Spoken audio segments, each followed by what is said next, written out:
basically wanted to say, oh look, we're allowing him conversation, but straight after that, with us, which the court orders, but they never really adhere to. Straight after that, then they go back on the blackout, and now it's the worst blackout it's ever been for him. I mean, he's completely isolated. We heard today they don't even allow the guards to communicate with him. It's all kind of psychological torture tactics, and it's got so bad where I think he had something like, it was like 20 minutes outside, outdoors a day or something like that, and as well as that, no contact with family, no contact with personal physicians or anything like that. So they use all of these different tactics to try and completely isolate him. No books, that's a brutal one for him. So yeah, all of these different tactics they use just to try and break him, but he's very tough to break. Yeah, and especially since on Friday, a spokesperson from the army held a press conference essentially announcing that he's now officially in full isolation, but since the last visit that he got from his family, which was the first one he'd had for a whole month, he wasn't allowed to any visits for the whole of November, and according to international law, any over 15 days of solitary confinement is considered psychological torture, and yeah, since that press conference he's essentially been officially put in isolation, and not just that, he was labelled mentally ill, delusional, and a national security threat. So that's all pretty stressful for us and kind of made us want to contribute more. This defence minister, by the way, was lying through his teeth through the interview. I'll openly say it, because he was saying we had regular contact with our father. He was like, "Oh, come, they can come and visit." They'd said earlier that we get arrested if we go over there. So it's just filled with contradictions. They, in the interview, contradict themselves, saying that India controlling his Twitter, and then he says, "Oh, but he has Twitter access from his cell." So he's just, if you have any common sense, you can see the man's just lying through his teeth. They're the scum of the earth, these people. They're the lowest of the low. So another thing that frustrates me while I'm on it is the comparisons people draw between our father and other politicians who have also been to jail. They say, oh, these Pakistani politicians, they're always in and out of jail. They're in jail for about 3 months at max.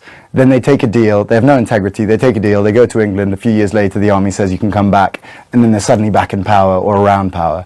He's been in a solitary confinement cell for over 2 years where he's had filthy water. He's around inmates who are dying of hepatitis. The conditions are disgusting, and also he's completely isolated from any human contact. Anyone who was corruptible would take any of these deals that they've offered him, coming to England or going into house arrest. He is, these comparisons with these other politicians are laughable. He would never take a deal and leave all of his other party members in jail to die and fester in these jails, and instead he stays in those conditions. He's happy to rot if it means that he can move towards his goal of ridding Pakistan of corruption, a goal that he has stated to us 1 million times. So the comparisons are infuriating, to be honest. I want to ask a little bit more about his conditions in prison. You spoke a little bit about what it's like inside, but what do you know about how he's coping in there, solitary confinement? If you can describe to us what that's like inside there and how he's doing. I mean, he's a 73-year-old man as well. Who's been shot 3 times in the past few years. He, as well as that, I mean, I said that the water's filthy, the food's nowhere near up to scratch. The only doctors he sees are these kind of military doctors. He's not able to see personal physicians or anything like that. And then also, what I said about daylight, I mean, he's inside a cell for 23 hours. I think he gets max an hour, if that. I think he was getting around 20 minutes recently. So the conditions are awful. They're not bad, they're awful. It's, it's been described as a death cell, the cell that he's in, because I think inmates who have been put on death row have been put in these small cells before with barely any light. Sometimes the electricity's been cut off. dirty water, as Qasim was saying, and just completely substandard conditions that don't meet international law for any sort of prisoner. So what went through your minds when you saw the images of him that were circulating on social media, that perhaps he'd died or he'd been killed? There were all sorts of rumours swirling because, of course, there was no family contact, even though every Tuesday family members, based on the court, are supposed to see him and make contact with him, and they hadn't for several weeks. Yeah, incredibly stressful, obviously. Yeah, I went straight onto kind of my family group chat, because that's the only reliable source that we have on the ground in Pakistan, but even they couldn't really answer us, because they tried to reassure us by saying I'm sure they won't touch him, but they couldn't confirm anything because no one was allowed to see him for the whole month of November. So it was only a couple of weeks ago that one of my aunts was allowed to go and see him, and then since then it's been this almost official isolation that's been announced. So, and I mean, for us, it's like, I always say, like, we kind of compartmentalize quite effectively, because you have to do that if you can't constantly think that your father's in a solitary confinement cell getting tortured. But I remember it's just, you go on Twitter and suddenly you see just, Imran Khan dead, his body being transferred to this. It's like, it's obviously very jarring, and it obviously pulls you out of whatever you're trying to do in your normal life, especially how helpless we are over here, not able to do much at all. So it's not ideal at all. And what did your aunt say about seeing him after that period, when that started to generate a lot of headlines and the international media got involved, the international community got involved? Suddenly she was allowed to see him again. What did she say about how he was? If it is happening, then it's not something to do with the outside. It is something to do with your inner energy field. Hello, my name is Sandeep Dash. I'm an energy consciousness coach and help people heal their chakra.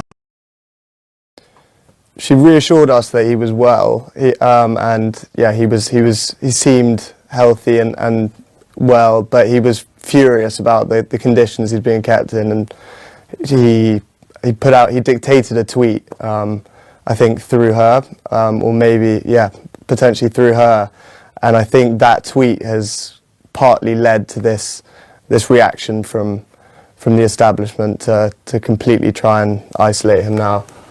Yeah. I also wonder, you talked about the fact that, you guys have been warned not to come, even though the defence minister said you're welcome to come and you can visit him. Have you guys tried? Have you tried to engage with the Pakistani government to allow you to go and see your father? Yeah, we're now planning, because they said it openly, so unless they go against their word again, then we should be hopefully going in January. We applied for our visas, but we were, it hasn't come through yet. We're expecting it to come through, so we're planning a trip in January. And do you guys miss Pakistan? Going there and spending time? Loads. The whole time. The mountains was our favourite. As in, we'd go up to the mountains, we'd drive about 6 hours up from Islamabad up into the mountains, and then we'd go on these long 7-hour walks up to this place in Nathiagali, and we would, it's like the most beautiful place you can imagine, with kind of, it reminds me of when you watch King Kong, that Skull Island where you have all of these massive insects. There were slugs this big. My gosh. There were these wasps that didn't sting you with these big snubs. The whole thing, it's like a kind of fairy tale land. It's my favourite place, and we haven't been able to go up there in years, in about 7 years. Wow. We would go at least once a year, if not more. And if you do see him, what are you likely to say? I mean, you talk about the corrupt Pakistani politicians cutting deals. Do you think that you would say, look, you've spent this time in prison, you've done your time, perhaps look at cutting a deal? No, never. Never, because what you have to understand is we grew up with him going in, head first into these kind of dangerous situations, and it's hard to understand why we would, be okay with it, but it's his life. It's literally his passion and his goal. He calls it his life purpose, is to help Pakistan rid it of corruption, rid it of these crooks who are currently running it and driving it.